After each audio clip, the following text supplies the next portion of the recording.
سړی مال راغلی زما یو دوست دی ډاکټر دی هغه په واسطه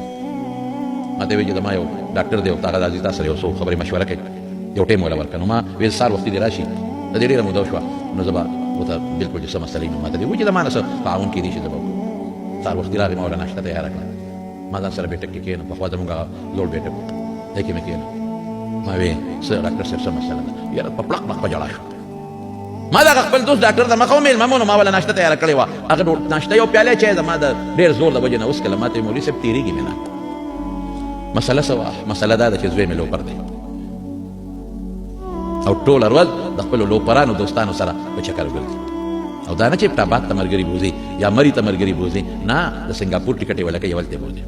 ملیشیا ته بوځي بار دنیا ته بچي بوځي او زما مال دولت خرڅوي او ملګرو له ویزیو کې ټکټونه په خپله هم لاړ شي او دا 10-12 ورځې بار تېرې کړي په زناکارو پسې ګرځي او بیا ملګرو له ګفټونه هم والي دا زما دوستان دي دا زما درونه نه زیات دي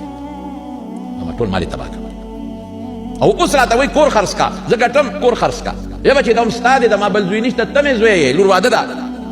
ته مې زوی دا مال ټول ستا دی د خدای خاطر وکړه ګورې مه کوه دا هلکان دا ملګري دي لوپران نه پکارېږي وایي ما ته وایي چې زما دې خرڅ کړه زه به څه کومه زم دا مور به دې څه کوي وایي خپل کار کوي ما ته وایي مولوي صاحب بېګیم را باندې ډزې کړي دي خدای بچ کړي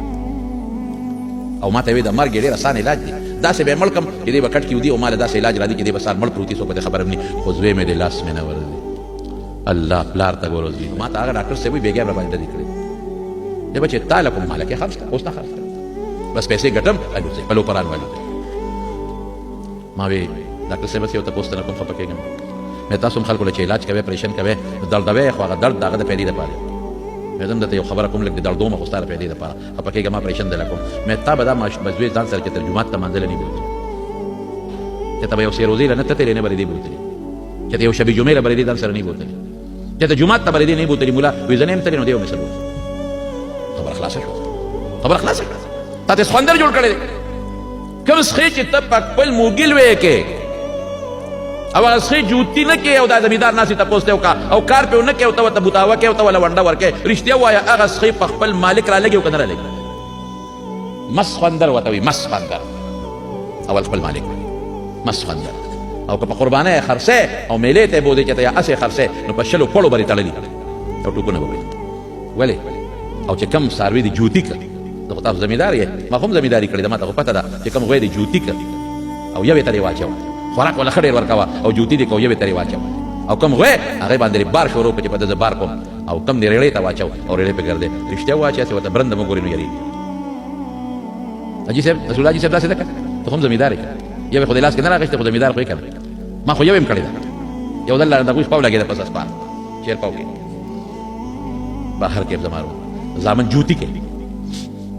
زوی سره ښه کې نو جوتي کا زوی سره ښه کې نو کار ته یې واچوه په هلکانه کې زوی سره چې ښه کې نو جومات ته راوله زوی سره چې ښه کې د زوی نفرت مه پیدا کوه د دین نه بس دا زوی به کامیابي نو مې ډاکټر صاحب اوس څه کې اوس خوندر دی تا په خپله مونځ نه دی کړی هغه دې نه دی بوتلی تا په خپله دین معیشت چې مونځ ما مولا نه ولل یاره پته نه لګي راته سکول کالج ته تللی دی نو ما خو مولا نه دی بوتلی ټیک شه اوس څه کې اوس تا دا لاس نه وتلی اوس به پته رالګي پرېدي به دې نه هم تا باندې به رالګي اوس لړم دی لړم د لړم بچو ورته وایي په اردو کې او متل د اردو دا دی چې بچو کے فطرت میں ڈنک دینا ہے